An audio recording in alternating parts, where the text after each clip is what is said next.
Bismillahirrahmanirrahim. Assalamualaikum warahmatullahi wabarakatuh. Kali ini saya akan membuat video presentasi mengenai analisis isu efektivitas kinerja individu berdasarkan tupoksi, yang mana video ini dibuat untuk memenuhi tugas pada pelatihan dasar CPNS tahun 2021, golongan 3, angkatan 36, tepatnya pada kelompok 3.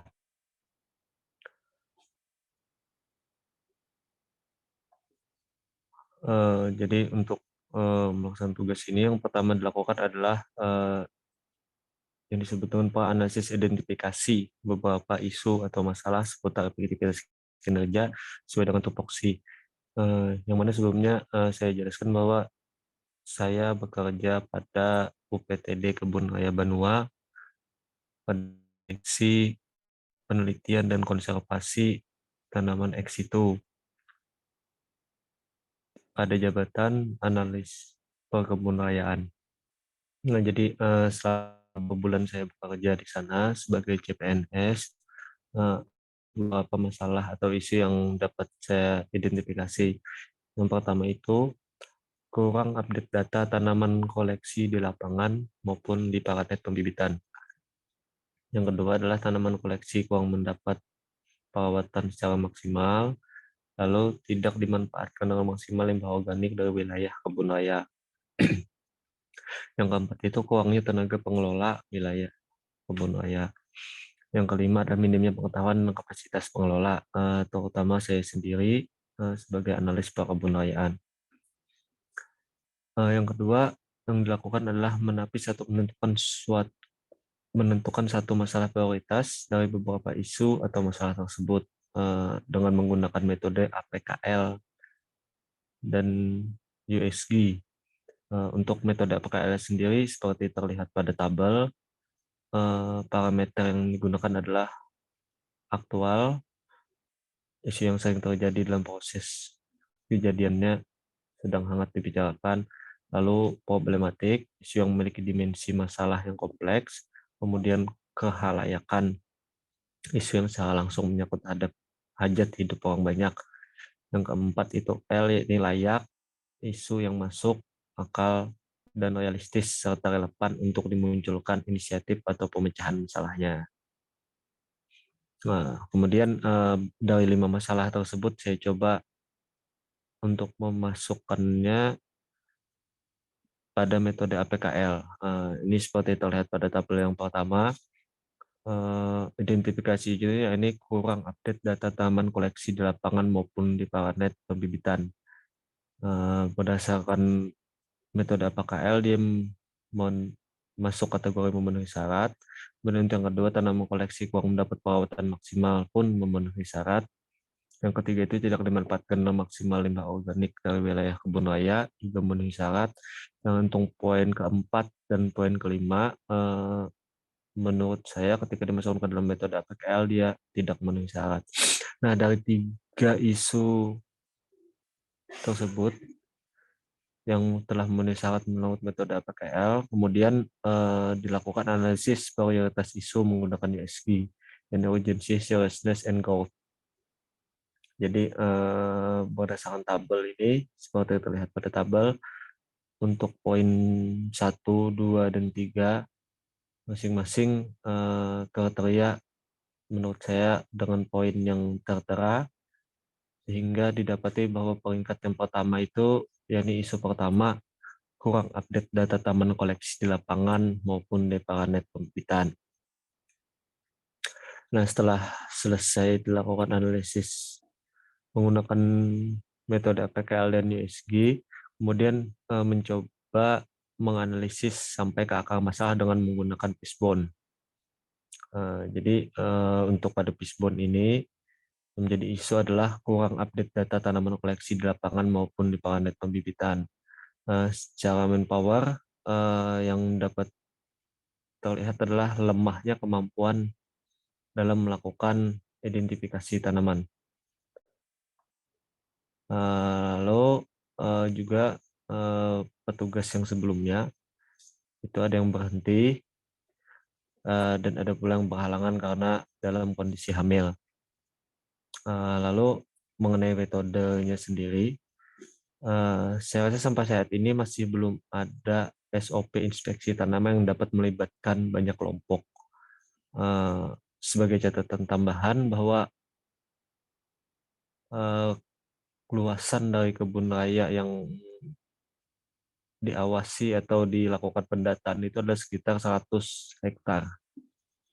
Sehingga kalau dilakukan oleh satu kelompok, maka dia memerlukan banyak waktu. Jadi mungkin ke depannya akan dapat dibuat SOP inspeksi yang dapat dilakukan oleh beberapa kelompok. Sehingga satu kali jalan pendataan itu bisa 3 atau 4 kelompok, sehingga menghemat waktu dan pelaksanaannya. Lalu untuk mesinnya sendiri, masih belum ada basis data digital yang dikembangkan agar dapat diakses secara real time. Jadi data-data itu masih dibuat dan dianalisis pada metode offline, sehingga kita agak sulit untuk membagi pada beberapa kelompok penanganan. Kemudian untuk materialnya sendiri, pada tanaman koleksi itu ada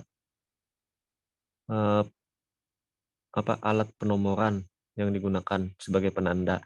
Jadi kadang ketika inspeksi atau melakukan pendataan, bahan dari penomoran dan penandaan tanaman tersebut sering hilang maupun rusak dimakan waktu, baik karena cuaca atau karena perilaku manusia.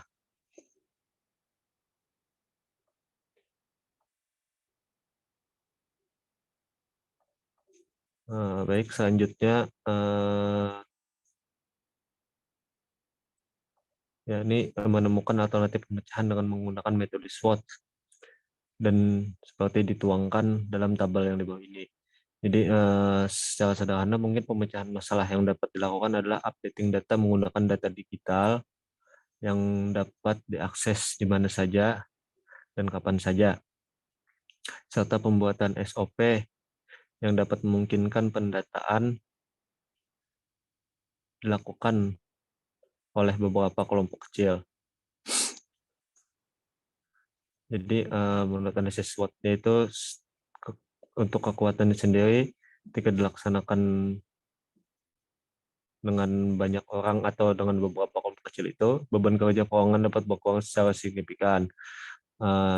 Dan juga proses pengambilan data dapat dilakukan lebih cepat. Lalu untuk kelemahan sendiri, kemungkinan akan memiliki standarisasi atau persepsi yang berbeda antara petugas pengumpul data.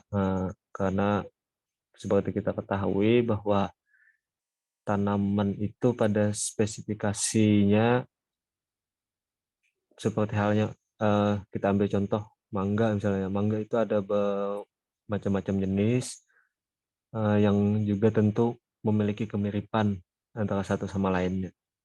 Kemudian kelemahan yang selanjutnya adalah peralatan yang kurang untuk melakukan lebih dari satu kelompok, karena saat ini peralatan untuk melakukan identifikasi itu hanya untuk satu kelompok.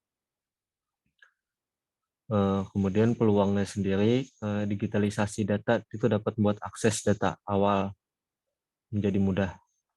Jadi ketika melakukan identifikasi tanaman dalam proses inspeksi kebun itu, ketika dia sudah digitalisasi, maka kita dapat mengakses data awal dengan mudah. Kemudian untuk ancamannya sendiri, yaitu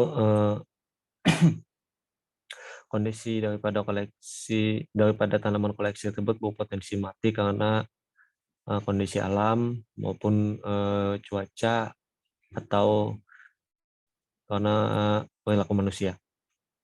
Yang ancaman berikutnya itu adanya potensi tanaman koleksi tidak ditemukan karena lokasi yang cukup luas. Jadi dalam lokasi secara itu ada kemungkinan kita tidak dapat menemukan tanaman yang ditanam. Biasanya untuk melakukan inspeksi tersebut kita membawa orang yang dari awal menanamnya, sehingga dia lebih mudah untuk menemukan tempat atau lokasi dari ditanamnya tanaman tersebut. Mungkin demikianlah video presentasi singkat yang bisa saya buat. Atas perhatiannya saya sampaikan terima kasih. Assalamualaikum warahmatullahi wabarakatuh.